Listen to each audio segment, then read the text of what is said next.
जय सिया राम, हरिओम। खबर है। और ये खबर जो हिंदू हैं, हिंदू की जो धर्म की सत्ता है उसको ध्वस्त करने के लिए है। मतलब आचार विचार संस्कार आस्था, मतलब जो संत समाज है। खबर आपको सुना देते हैं। वो जो उसके पीछे आगे ढेर सारी बातें आप जानते हैं। अभी मुक्तेश्वरानंद शंकराचार्य अभी मुक्तेश्वरानंद के ऊपर यौन शोषण का आरोप लगा है। पहले ये देख लेते हैं ये उन पर आरोप क्या लगा है, फिर बात करते हैं।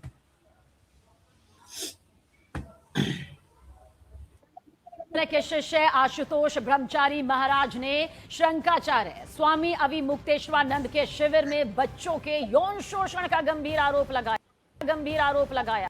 ये बहुत बड़ी बात है। वो मतलब आप समझ सकते हैं, अगर आप हिंदू हैं तो पैरों से जमीन खिसकने जैसी बात है। लेकिन कोई नई बात तो है नहीं। संत शिरोमणि आसाराम बापू 2 लाइफ टाइम के लिए जेल में हैं। तो ये जो पॉलिटिक्स ऑफ पोस्को है उस पर थोड़ी सी बात करेंगे हम, और डिटेल बात करेंगे आज। चलिए ये खबर सुन लीजिए पहले, फिर मैं आता हूँ।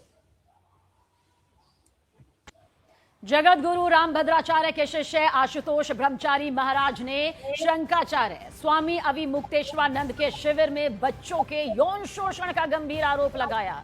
उन्होंने 8 फरवरी को प्रयागराज की स्पेशल पॉक्सो कोर्ट में शिकायत दायर करके कहा कि स्वामी अविमुक्तेश्वरानंद गुरुकुल की आड़ में बच्चों का उत्पीड़न करते हैं। अपने आरोपों की पुष्टि के लिए आशुतोष ब्रह्मचारी ने 2 बच्चों को भी कोर्ट में पेश किया। उन्होंने कहा कि अविमुक्तेश्वरानंद अवैध गतिविधियों में शामिल है, उनके पास आय से अधिक संपत्ति है, इसकी निष्पक्ष जांच कराई जाए। आशुतोष ब्रह्मचारी महाराज ने दावा किया कि उनके पास ऐसे सबूत मौजूद हैं जिसमें न सिर्फ नाबालिग बच्चों के साथ कुकर्म किया गया बल्कि महिलाओं के साथ भी यौन शोषण के सबूत मिले हैं, जिसे चलिए अब ये खबर आ गई ना आपके पास, और पहले भी आई होगी और ये मैंने भी दी।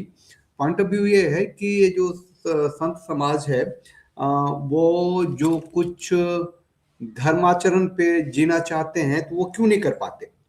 ये संत समाज आपस में क्यों टूटे हुए हैं, बिखरे हुए हैं। आज अगर कुछ भी थोड़ा सा भी इन पे क्या नाम है, अभी मुक्तेश्वरानंद जी पे वो शंकराचार्य हैं कहे जाते हैं, और दूसरे शंकराचार्य उनके सपोर्ट में आए भी थे जब वो कह रहे थे जो भी माघ मेला में हुआ था उसके लिए। जो संत आपस में बटेंगे तो उन पे दुराचार का आरोप लगता है, यौनाचार का आरोप लगता है। और ये जो जिन पे लगा है शंकराचार्य अभी मुक्तेश्वरानंद जी के ऊपर जो आरोप लगा है, वो क्या कहते हैं थोड़ा सा सुन लें, फिर जरा सा मुद्दे पे भी आ जाते हैं हम। मुद्दे पे ही है, टू द पॉइंट बात करते हैं। रात में मैं लगभग 1 घंटा से ऊपर का लाइव स्ट्रीमिंग करूंगा इस विषय के ऊपर, एक एक चीज पढ़ते खोल के रखूंगा, है ना। ये अभी मुक्तेश्वरानंद जी के ऊपर जो अभी आरोप लगाया है तो कह क्या रहे हैं ये जरा सुन लीजिए। क्या जनता ये समझती नहीं? हम उनका प्रमाण प्रस्तुत कर चुके हैं। दूध का दूध पानी का पानी, महीना 2 महीने में न्यायालय करेगा। दबाने की कोशिश करोगे उतना ही हमारा मनोबल बढ़ेगा और हम इस बात को उठाएंगे। माघ मेले से शुरू हुई योगी सरकार और अविमुक्तेश्वरानंद के बीच छिड़ी जुबानी जंग अभी थमी भी नहीं थी कि अब एक नए विवाद और नए बवाल को लेकर शंकराचार्य अविमुक्तेश्वरानंद सरस्वती सुर्खियों में है। इस बार उन पर लगे आरोप बेहद गंभीर और विवादित है। जगत गुरु रामभद्राचार्य के शिष्य आशुतोष ब्रह्मचारी महाराज ने शंकराचार्य पर शिविर और गुरुकुल की आड़ में नाबालिग बच्चों के यौन शोषण, बाल उत्पीड़न और अवैध गतिविधियों में संलिप्तता जैसे सनसनीखेज आरोप लगाए। इन गंभीर आरोपों पर अब शंकराचार्य अविमुक्तेश्वरानंद ने तीखी प्रतिक्रिया दी है। उन्होंने इसे एक गहरी साजिश बताते हुए कहा कि उनके विरोधी अब नीचता की हद पर उतर आए हैं। जबलपुर केस का जिक्र करते हुए उन्होंने कहा कि जब वहां सफलता नहीं मिली तो अब नए पैतरे अपनाए जा रहे हैं। बात यह है कि चारों शंकराचार्य बैठेंगे जब समय आएगा। अभी तो हमारे ऊपर आरोप लगाए गए, हम उनका प्रमाण प्रस्तुत कर चुके हैं। दूध का दूध पानी का पानी, महीना 2 महीने में जवाब देना पड़ रहा है ना, कह रहे हैं ना।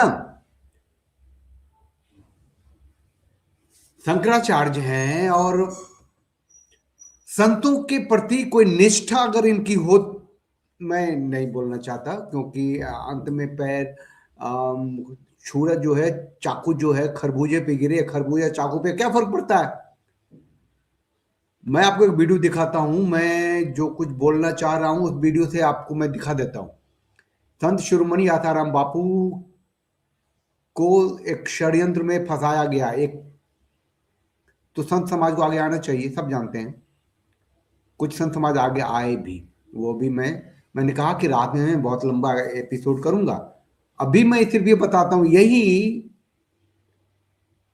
शंकराचार्य अभी मुक्तेश्वरानंद जी महाराज पागल की तरह बिहेव करने लग गए।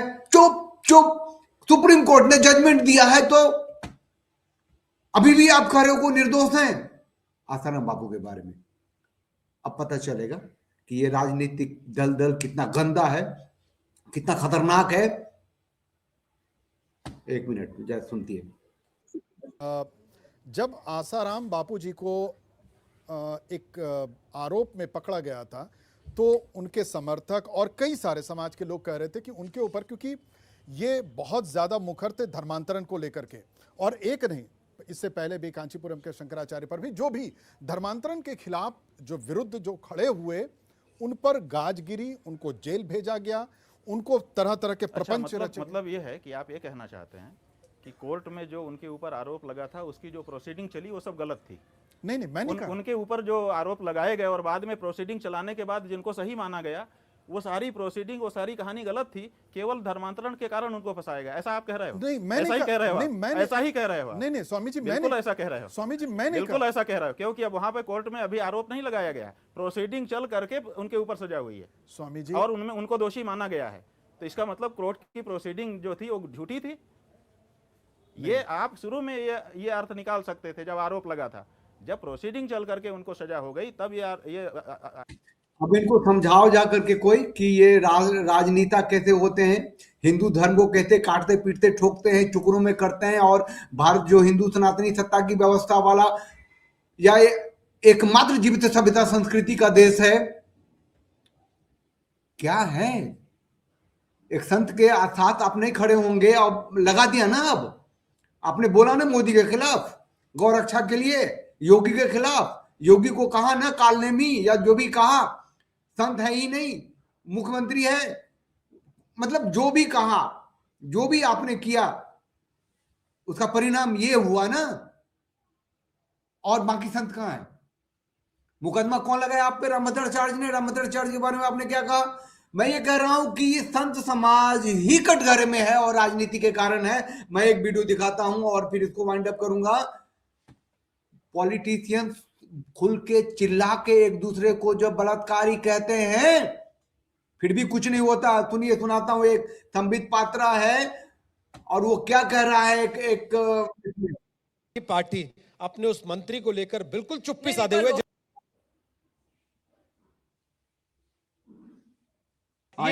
ये सोनिया जी भी जानती है, हम भी जानते हैं। और सुकन्या देवी के साथ गांधी परिवार ने, राहुल गांधी ने रेप किया, यह केस सुप्रीम कोर्ट तक गया, सुप्रीम कोर्ट तक गया। फिर सुकन्या देवी का मर्डर हुआ। कितनी प्रेस कॉन्फ्रेंस की इन्होंने, कितनी प्रेस कॉन्फ्रेंस की। मैं सवाल पूछता हूँ, राहुल गांधी ने रेप किया, क्या सुप्रीम कोर्ट में वो केस साबित हुआ? सुनिए, क्या वो केस सुप्रीम कोर्ट में साबित हुआ?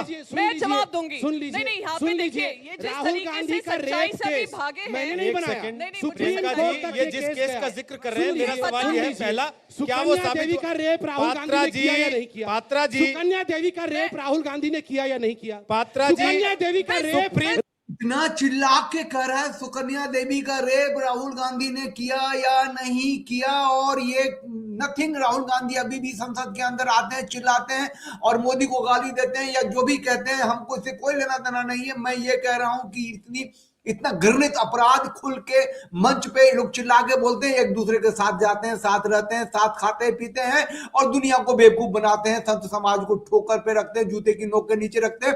ये हम सब क्यों नहीं समझते? क्यों नहीं समझते भाई? राहुल गांधी रेपिस्ट है, राहुल गांधी मर्डरर है, कह रहा है यहां पे, तो ये बाहर कैसे घूम रहा है अगर झूठ बोल रहा है तो? और संत भी नहीं समझते। आप शंकराचार्य हैं, still you are not understanding the matter. मतलब आप एक संत के साथ खड़े नहीं हो सकते। मैं एंड करता हूं इसका एक बापू के ऊपर जब ये दोष लगा, उस समय जो इंटरव्यूज हुए उसमें बापू ने जो एक अपनी बात कही है, सुन लीजिए, हृदय के अंदर जाएगा, एक पवित्रता आएगी। और वो गुरु शिष्य परंपरा क्या होता है, हम हिंदू हैं, हम सनातनी हैं, गुरु शिष्य परंपरा में विश्वास रखते हैं, हम गुरु की आराधना करते हैं, गुरु के माध्यम से ईश्वर तक पहुंचते हैं, वो सब दिख जाएगा एक छोटे से बाइट में। इसलिए दिखाना जरूरी है कि आज पूरा का पूरा भारत और हिंदू सनातन धर्म को एक ऐसी जगह लाके खड़ा कर दिया गया है कि जहां संत ही दूसरे संत पे आरोप लगा रहे हैं और उसमें राजनीतिक व्यवस्था अंदर में घुसी पड़ी है, घुन लगा दिया है। बापू को सुनते हैं।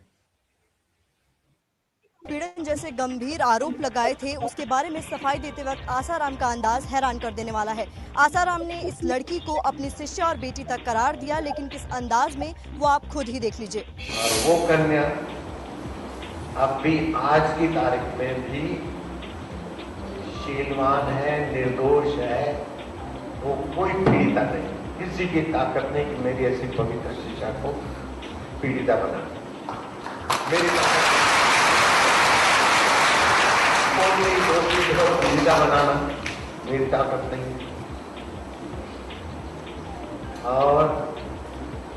और भी सबक है हमारे, उसने दीक्षा ली तो मेरी बेटी भी है, और भी सबक है, लेकिन इस ब्रेक के बाद अब ऐसे संत पे आरोप लगते हैं और उनको सजा होती है, और राजनीतिक लोग इस तरीके से भटकते हैं, घूमते हैं, ऐश करते हैं, देश को जूते की नोक पे रखते हैं, और यहाँ 140 करोड़ की जनता कहते हैं उसको पागल बनाए हुए रहते हैं। संत शिरोमणि आसाराम बापू जिस कारण जेल में है, वो कारण बहुत बहुत मजबूती से भारत के अंदर घुसा है, पड़ा है, इससे लड़ने की जरूरत है। बहुत डिटेल आएंगे, जो कुछ भी शंकराचार्य अभिमुक्तेश्वरानंद के साथ भी हुआ है, जो हो रहा है, बिल्कुल नहीं होना चाहिए। ये भारत की अस्मिता के लिए बिल्कुल खतरनाक है और हो चुका है। चलिए साथ दीजिए, एक डिटेल बहुत लंबा, जितना कुछ होगा सब कुछ हम रखेंगे, बात करेंगे आपसे रात 9 बजे। जय सिया राम, हरिओम।